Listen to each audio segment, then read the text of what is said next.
Folks, Canadian Prepper here. I hope you guys are having a great day. Unfortunately, I'm about to ruin it. This is going to be a quick video just to keep you apprised of the situation so you can be ahead of the World War III DEFCON curve. Okay, we have Moscow erecting missile defense systems on their rooftops. They've been doing this for a while. Not only that, they've been outfitting their civil defense infrastructure with the provisions they would need to ride out an extended disaster. If you don't know, the Moscow subway system is very extensive and it doubles as a nuclear bomb shelter as well. I also have an email from somebody with connections within Russia that indicates that the mobilization is in fact underway. So according to this email, we have some family acquaintances who live in Russia. One of them is a family doctor who practices in central Russia. She has told us that the second mobilization wave is coming and that she is on the list. This means she will be drafted even though she is a woman. This concerns my fears that the second mobilization will occur. It's just a matter of when, and they need doctors on the front lines. Absolutely. There are many people, the rumor is, are not able to leave the country as a result of this upcoming draft. So just another indication that this war is rapidly expanding. Now we have some video footage here to show you. So this is probably in your way. So this is one of the Pantsir 1 air defense radar systems. This is being deployed not too far from Putin's actual residence. Now I have my suspicions that Putin hasn't been staying at that residence, and if he is, it's probably dug in really deep, and there's probably some sort of subway system that connects it to God knows where. Okay, that's the thing that not a lot of people realize about secret bunker systems, is that while the entrance to that bunker may be obvious to satellite imagery and to your adversaries, where you go underground is a complete mystery. Okay, so you can tunnel into one place, like let's say you tunnel into Cheyenne Mountain. Who knows where those subway channels go underneath there? Maybe they go miles and miles away. Okay, speaking of subways, of course, the Moscow subway system does double as a nuclear bunker for their population. I believe they have one of the most extensive subway systems that doubles as a bunker in the world. Now that's just one video. We also have video here of it actually being erected on top of a Moscow building. And then of course here is the actual gun right here. Okay, so imagine you're in Moscow and you're seeing this right now. What kind of thoughts do you think are going through people's heads when they understand that what this means, what this signals, is that the war is about to get crazy? Okay, there are some analysts who speculate that this next battle that's about to take place could see the deaths of hundreds of thousands of people, and it's going to draw in the world. Now, many people took issue with the fact that I said World War III started last Friday. That's fine because World War III started long before that. People sometimes just look at the titles and the thumbnails and they're not willing to actually engage in with the content for more than a minute because, of course, we live in the area of sludge content and people are very impressionable. The reason why we use those titles, I'm not going to get into it again, because I do believe that this situation is a cause for alarm because the implications are World War III and nuclear Armageddon. And there is no hyperbole in saying that at this point in time. Now, I want to talk about this tank issue, okay? There are a few theories that I have, and I'm sure other people have floated as well, with respect to why this is such a big deal. But what you need to understand, and what's not being talked about, the most important thing as they prime the masses to accept the sending of heavy armor, even though the masses are completely oblivious to most of this, and quite frankly could probably care less anyways, they are training the Ukrainians on the Leopard tanks. So while Germany's, hemming and hawing about, well, should we or shouldn't we send these tanks, they're training the Ukrainians on the tanks. And not only that, get a load of this. Boris Pistorius, the new German defense minister, has said that they are preparing to potentially deliver the tanks rapidly if the go-ahead is given. He announced that he had ordered a nationwide tank inspection to determine the number of pieces of the equipment the country has in stock, both in the German armed forces, the Bundeswehr, and at industrial warehouses. That, of course, also would include all of the Leopard tanks that Germany's allies have been given or have purchased over the years, who are more than happy to give their inventory to Ukraine to fight on the front lines, because for them, they're concerned that Russia's sphere of influence will increase if they're able to take over the entire country, and they likely would. Of course, that's not to say that Russia wants to take over the entire country. Now, the question is, why on earth are NATO and the United States so reluctant and hesitant to give tanks to the Ukrainians? That really is the question. Well, there's a few reasons. The first reason is they worry about imminent escalation to nuclear war. That's not one of the reasons that you see here, okay? What I think it might be is because they must be realizing that the Ukrainians are getting an immense amount of military training. They're shedding a lot of blood, but what they're getting is an immense amount of experience in combat. They are arguably, second to only the Russians, the most powerful military and I mean on paper and definitely before the war started, they were the most powerful military numerically on paper next to the Russians. So could it be that they're actually concerned about some sort of rogue elements within Ukraine potentially, you know, doing their own thing? And could they be concerned that Ukraine becomes too powerful if they're given all this technology and weapons? The next thing, of course, they're concerned about is Russian capture of this technology and backwards engineering it. So if the Russians capture a tank, and of course, tanks are used for relatively close combat, so it's not uncommon to capture a tank. In fact, it happens all the time. So it's almost a given that if you send in Abrams and Leopard tanks, a few at least are going to be captured.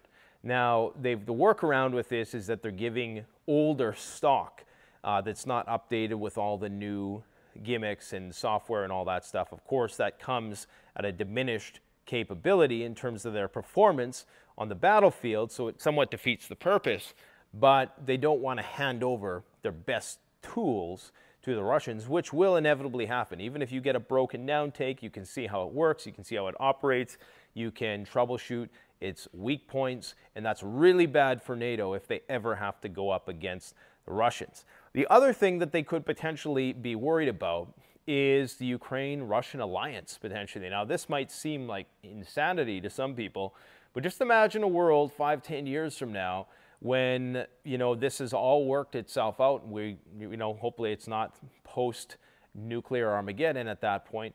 But imagine a world where Russia and Ukraine form some kind of alliance, okay? Now, in that situation, if the Ukrainians have all of this old NATO technology, that, of course, empowers the Russians, and that puts them on par. So all of NATO's secrets then become known to the Russians. So it's I understand why a lot of people are just like, yeah, send in everything we got. But the military generals are hesitant for a reason. They don't know if there's rogue elements that are going to be turncoat in this war. I'm not saying that is the case. I'm just saying these are things that you have to factor in. You also have to factor in that Russia is going to capture this technology. You also have to factor in the escalation, which I haven't even written here because it should be obvious, the concern that it's going to escalate, and that there's also logistical issues as well, which is what Lloyd Austin had cited. So there's really 5 reasons: logistical issues, escalation, Ukrainian rogue elements, Russian capture, and Russian-Ukraine alliance, which is the total wild card, which may not happen for a long, long time. But remember, there are Russian-speaking people, and just like the Korean Peninsula, they speak a very similar language, they share very similar cultures, and it's not beyond the realm of possibility that someday the South Koreans and the North Koreans unite and they become a superpower unlike the world has ever seen before. In fact, I think that was the premise of a video game that was released probably 15 years ago or so, that predicted that this new North Korean, unified Korea, I should say, of both the North and the South, they had detonated an EMP over the United States, and then, of course, they staged an invasion. Anyways, it's possible. So those are some things to consider. Now, in terms of what the United States is sending, this is important too, because in spite of the fact that they're not sending that other stuff, they are sending a hell of a lot. So they're sending the NASAMS, they're sending 8 Avenger air systems, 59 Bradley infantry fighting vehicles, 90 armored personnel carriers, 53 MRAPs, 350 Humvees, 20,000 artillery rounds, and it goes on and on and on, 3 million rounds of ammunition, and that is just this one package, just one $2.5 billion package, not counting the other $100 billion in military aid that they've received from Europe and the United States. And of course, some of that is covered here on Al Jazeera, but this is actually kind of outdated because this is from October. But the Ukrainians have been given a lot of technology, and the last thing you want to do when NATO is so divided is give up all this technology. Now, if you look at the broader geopolitical picture with Germany and the relationship between the United States, of course, Germany in some ways is still in occupied territory. Ramstein Air Force Base is a military occupation in some ways. You have the Nord Stream incident, which has all sorts of red flags around it and is a very suspicious incident upon itself. Still, all the information is not understood about it. There's a withholding of information with respect to that and evidence. So, of course, there's a lot of speculation, okay, that the United States and Germany's relationship is tenuous at best. A lot of people think that the Germans are having their arms twisted into sending their technology by the United States. And, you know, they've said basically, well, if you send some Abrams, we'll send some of our tanks, and which basically means that it's a green light for other countries to send their tanks. The U.S. claims that it's a logistics issue, that it's getting them into the country. Now, the concern would be that if they were to start sending these tanks into Ukraine, of course, from Russia's perspective, going back to the reason why they're installing air defense systems, from their perspective, this means that NATO is a legitimate target.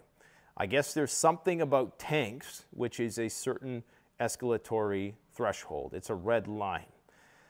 Is that because it's a game changer in the conflict?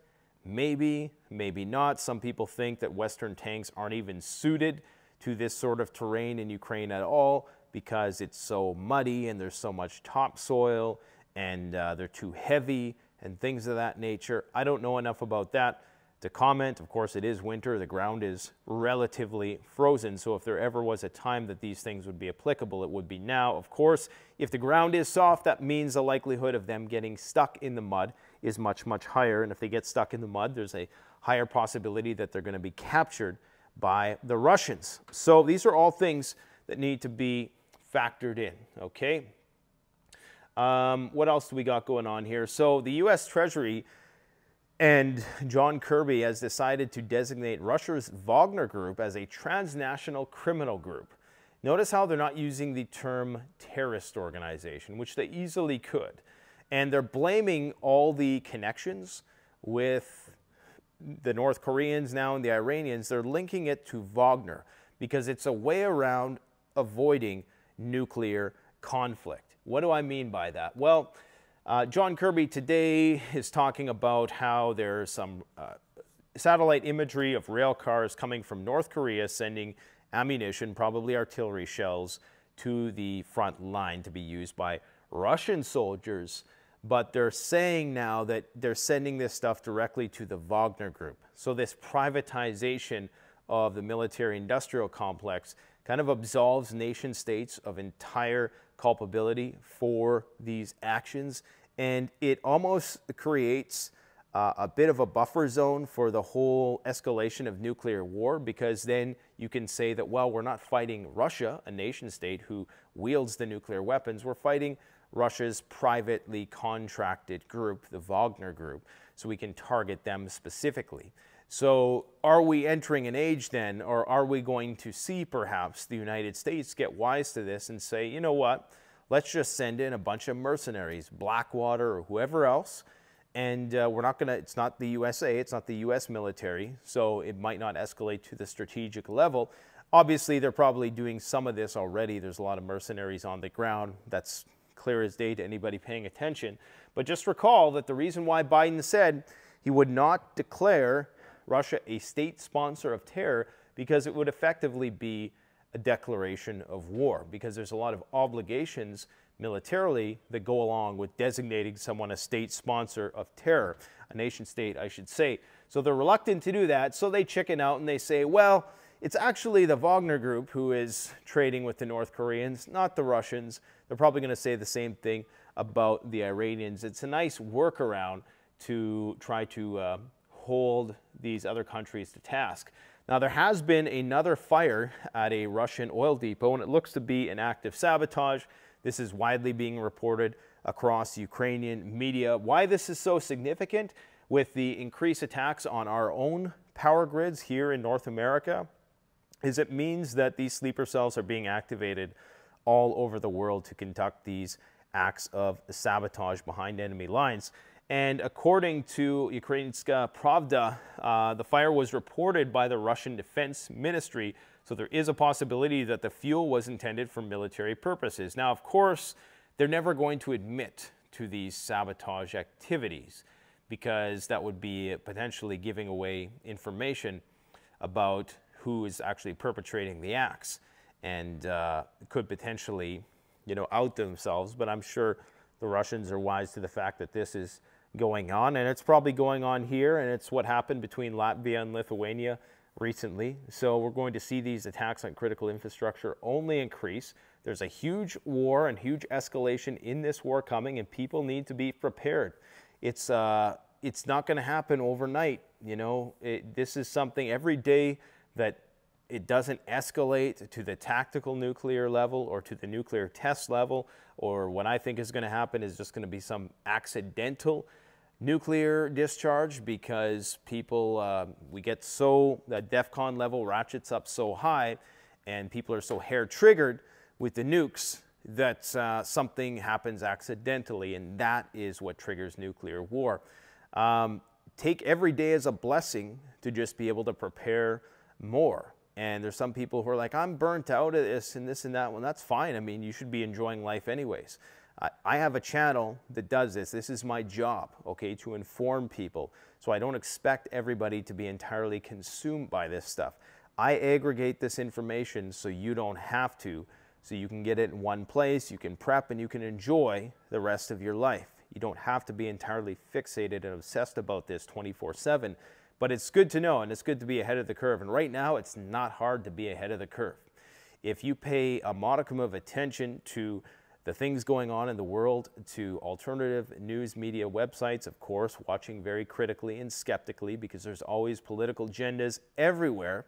So it's important to try to, if somebody is pushing a political agenda and they're also giving you information, something I never ever do on this channel, you should be suspicious. That's why I actually like the channels like Full Spectrum Survival, who never get political on the channel. If you watch Brad, he never gets political. Same as City Prepping.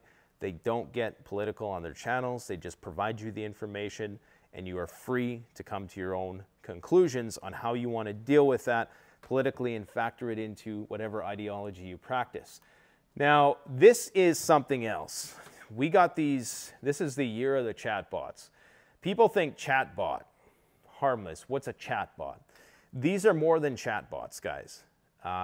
If you haven't been aware of the developments in artificial intelligence and ChatGPT and their competitors with Google DeepMind, you need to be paying attention to this, because it is getting scary. And it is going to have implications. If you're a World War III bro, you need to be paying attention to this as well, because there's huge ramifications for propaganda. There's huge ramifications for the intelligence and information war that is happening. And there is also the possibility that the people that you are talking to online aren't even actual people. We're well past the point of many of these chatbots passing the Turing test, for the most part. Now, the reason why this is so scary, and I knew that Google was going to come out with something crazy. I think ChatGPT may be like the MSN MySpace of this whole thing. It was popular to start, but I think Google's going to blow it out of the water. Of course, they are also working on quantum computing, and you mix those two things, we get into dangerous, dangerous places. Now, guys, I want you to take a look at this picture, okay? What do you notice about this picture? What do you notice about this picture? Does anything seem off to you about this picture? Here's the thing, guys. These ladies right here, they're not real people. They've never existed, ever. These have been completely created by artificial intelligence. All of these images are 100% built from scratch by artificial intelligence. Look at that, how uncanny it looks. There's a certain feeling you get, like you know it's real. Like this girl has never existed before, but look at all her unique features. Now, how these algorithms build images like this is they will look at thousands, possibly millions of images, and then you'll type in, make me a picture of a girl or some girls at a party, and this is what it puts together. And you'll notice if you look really close at these images, there are some real subtle imperfections. So this is drawing from a data set of God knows how many photos. And you can see that there's a lot of similarities, like the cheeks are a little rosy, a little too rosy, a little too plastic almost. And, but let's take a look at a couple more. The reason why I bring this up is because we're entering the era of deepfakes, okay? Now, you probably noticed something really weird about this one, and that's the fact that she has an extra finger here, okay? And this, you have to really play this tape through a few more years, okay? You're going to be interacting with things like this online. They're not going to be real people. Do you understand the implications this might have for geopolitical instability? This is potentially what could push a lot of countries into going to war with one another. You might ask yourself, how is that possible? Well, if you get 1 million of these chatbots all active online trying to foment rebellion within a certain country, you think you might even be talking to somebody in a video conference and they're not even a real person, okay? You could have one person, and this is just gonna create a whole new market for scammers, and yeah, it's a brave new world that we're entering with this type of technology. Here's another one. This one is pretty creepy as well, isn't it? And of course, you can see there the dead giveaway is in the immense amount of fingers that this person has. So this AI, and I almost wonder if they do this just to, so, you know, we're still in that uncanny valley, just to not freak people out too much, to show you that it's not as smart as it is. And remember that the programs that we are given are not nearly as good as what's available to Central Intelligence, to the NSA, to DARPA, and a lot of these other military research firms, okay? This is probably the creepiest of all. It looks almost alien in a way. You know what I've always said, and somebody's going to steal this and make a whole documentary about it, but in science fiction movies, they always overestimate the hardware and they underestimate the software. So you see in, the only one that didn't do this was The Matrix. But in many movies, whether it was Star Wars, where you have the Death Star, and the software is the equivalent of like a few buttons on Darth Vader's chest or something like that. But we always underestimate the software in sci-fi because it's much harder to visualize the software. It's easy to visualize a big spaceship or a giant mech robot or, you know, something mechanical, something physical. But it's very hard for us to foresee how virtual reality and artificial intelligence are going to merge to create a universe, likely within our own minds. I mean, it's probably going to be some sort of blend between the Matrix and Total Recall when they create some kind of neural interface that is going to allow us to interact with significant others or who we think are significant others in the Matrix. Because when it boils down to it, a lot of our experiences are just neurons firing, synapses, okay? If it's just like when you have a dream and it seems very real, there's not much different. It's just like in the Matrix, okay? So they can very easily subdue a lot of people with this, and a lot of people will take the blue pill. Make no mistake. People are already going to take it already. I guarantee most people will take it. I mean, it's just, there's going to be pockets of resistance, but people will take it. So just a heads up on that, guys. Let me know what you think about this in the comments section below. And if you want more information on this AI stuff, Midjourney, that's what it's called. You can just go online and Google Midjourney photos, artificial intelligence, party girls. And I'm sure some other search results will come up there as well. Thanks for watching, guys. Don't forget to like, comment, subscribe. If you enjoy the video, the best way to support the channel is to gear up at CanadianPreparedness.com. Before I ever was a YouTuber, I was a prepper, and my life goal was to have a store where I could compile the best survival gear, the highest quality stuff, so that people did not get ripped off and get left out there in the field when they need it most with crappy gear. So go check it out. Links in the description. Thanks for watching. Take care.